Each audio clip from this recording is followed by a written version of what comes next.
Because clearly he's responsible for virtually all of the illegal drugs here. He has chosen to make Chicago one of his hubs.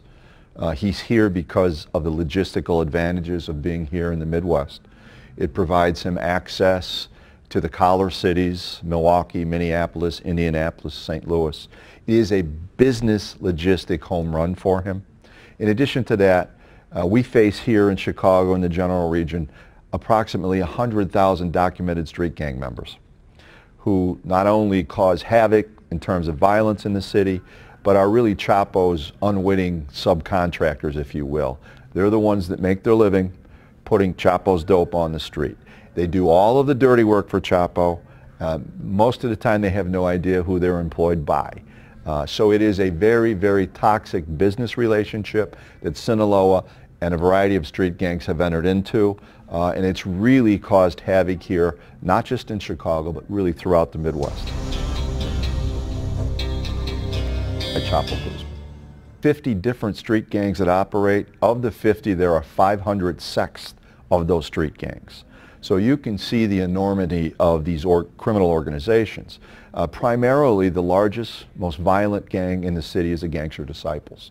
They are the ones, for the most part, along with the Latin Kings, that control the movement of heroin on the streets of Chicago. Now, what's important to understand is while they are based here in Chicago, they have surrogates operating in a variety of cities throughout the Midwest. I'm responsible for the 5 states here in the Midwest. The cartels are involved in trafficking in all 5 of those states, and the majority of them get their direction and their narcotics here in Chicago, supplied by Chapo Guzman.